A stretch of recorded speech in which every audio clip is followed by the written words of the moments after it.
Hey, it's Alan, and I just wanted to let you know that you can now listen to the ongoing history of new music early and ad-free on Amazon Music, included with Prime. Hey, it's Alan, and I want to introduce you to my brand new, one-of-a-kind true crime podcast called Uncharted, Crime and Mayhem in the Music Industry. On this podcast, I take you inside some unbelievable stories of murder, plane crashes, court battles, and even run-ins with the mob. In this podcast, you will hear all about the dark side of the world of music. We're releasing new episodes every 2 weeks, so search for and follow Uncharted, Crime and Mayhem in the Music Industry wherever you get your podcasts. Here's a sneak peek. There have been many studies into the different types of music fans. Basically, they can be broken down into 4 types. At the bottom of the pyramid are people who aren't fans of your music at all. They don't like you or don't care about you and may not even know who you are. So for the purposes of this discussion, they don't matter because they don't care. The next level are casual fans.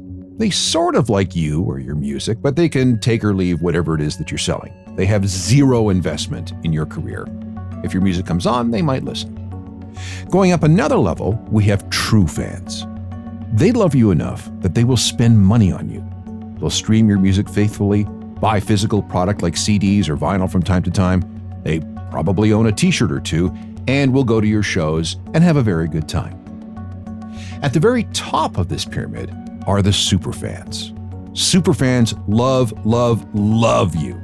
They're evangelists. They follow your every move. They buy everything. They'll get involved and donate to your charitable causes. And they will go to all of the shows.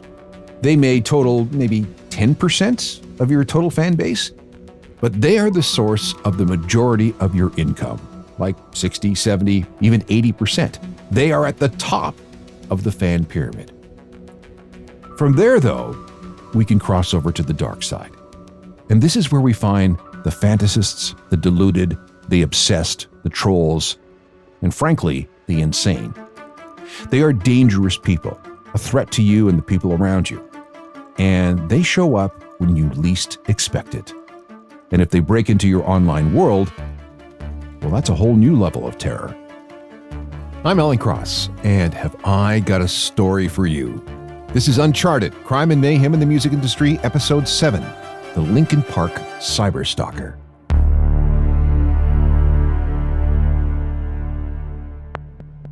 On this edition of Uncharted, we're going to look at the most dangerous kind of fan, the super obsessed. This obsession can be driven by misguided love or murderous hate. These people live in a land of fiction, illusion, and make-believe. Contact with them is unwanted and sometimes very, very dangerous. According to the professionals who study such things, 2% of all men and 8% of all women will be stalked to some degree at some point in their lives. Stalkers can be broken down into 3 broad categories. The first is known as intimates. They are former partners who refuse to accept that a relationship is over. The second type is known as delusionals. These people usually suffer from some kind of mental illness that has them believe that for some reason, one that seems very logical to them, that they need to be in contact with the target of their obsession. Delusionals can be reasonably benign. Take the case of Slipknot. You'd expect that such an extreme band would have some extreme fans, and they do. An example would be a Dutch Slipknot fan, a real apostle known as Crazy White Sean. On Valentine's Day, when Slipknot was playing a show in Amsterdam, Crazy White Sean showed up with a gift. Inside a big Valentine's Day box was the heart of a cow. This was gross, but Slipknot had actually seen this before. One fan had presented them with an actual human femur. No idea where he got it. Something a little more threatening was a series of fan letters Trent Reznor once received back in the 1990s. They were all written in human blood. Again, disturbing and weird, but that demonstration of devotion never escalated beyond that. The third type of stalker are the vengefuls. They believe that their target has somehow wronged them and that the person needs to be punished in some way. The Linkin Park cyberstalking crisis never turned into anything physically dangerous, But it does involve the issue of identity theft of a rock star, and it ultimately led to a national security crisis involving a facility that produced the technologies for America's nuclear arsenal. Identity theft is a growing problem. If someone gains control of your identity, they can wreak some serious chaos in your life and finances. They can, for example, empty your bank account, acquire the deed to your house, take out credit cards in your name, post damaging things that become attached to you, and so on. Making it stop can take months and thousands of dollars. And then it takes even longer to repair the damage that was done. This story shows that it can happen to anyone.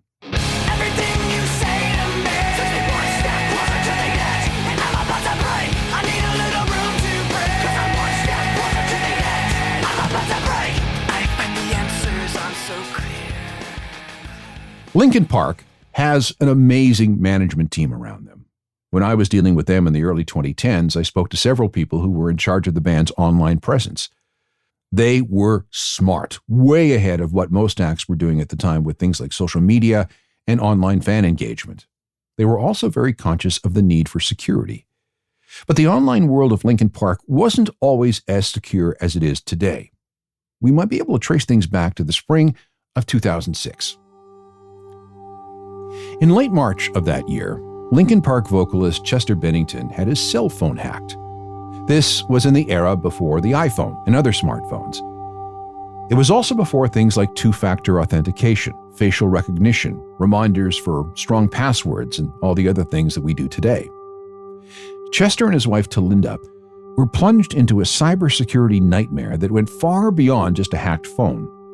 It was a situation that affected America's national security apparatus and, like I said, involved its nuclear arsenal. I'm not making this up. You heard that right. It all began when Talinda opened an email from an address she didn't recognize. It read, "I'm very happy for you and Chester." Also in the email was a link to a website run by Chester's ex-wife, Samantha. Well, it was strange, but Talinda thought it was just another troll. When you're a rock star, or their partner, you come to expect this sort of thing. On April 6th, this would be a couple of weeks later, the couple heard from a male friend, someone who had dated Talinda in the past, that he'd had a similar sort of email, one from the address informantforyou@yahoo.com. This one was more sinister. The facts in the email should have been private and known only to Chester, Talinda, and a close circle of friends and associates.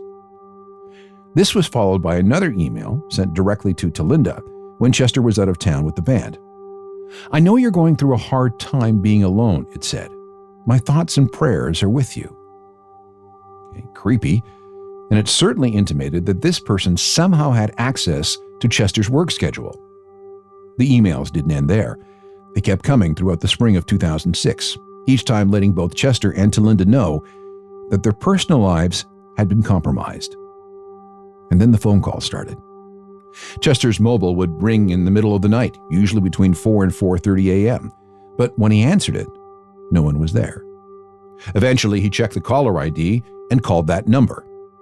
A switchboard operator somewhere in New Mexico answered. And she was no help because she had no idea which extension the call originated from. So Chester just hung up in frustration. A few nights after that, Chester's cell phone rang again, and this time Talinda answered. A female voice said, "I'm watching you, whore." This time there was no caller ID. It had been blocked. Talinda's friends started emailing. Apparently, they were receiving strange messages from her detailing things that Talinda would not write. "I didn't send any of those messages," she said. They'd all come from a Yahoo account that she'd stopped using months ago. Back then, Linkin Park had a head of security. His name was Bruce Thompson. And he got an email that was supposed to be from Talinda. It read, "Hi, Bruce. Do we have an email for Samantha?" Remember, that was Chester's ex-wife. "Strange emails from fan sources have been received," it read. "They seem to know a lot of information." Now, to Bruce, this looked like Talinda was sending him a message about Chester's ex-wife. But it wasn't. It was from this mystery cyberstalker. The emails from the informant Yahoo account kept coming. Each contained information about the Benningtons that should have been very private, right down to a child custody issue that they were having. Things were now beyond creepy.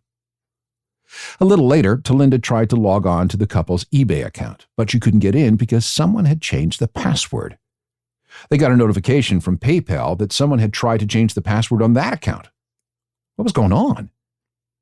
Then, in August 2006, Chester got an email from his cell phone provider confirming that he had successfully changed his password on his account. But he hadn't. He had chosen to receive bills in the mail and not online. He didn't even have online account management with his cell phone provider. Somebody created that account and then changed his password. He changed it back, and then someone changed it again. He tried a second time, same result. Someone had somehow gained control over the password for Chester's phone. When they logged on, they found something written in the field where the password should have been. It read, "Who is doing this to you?"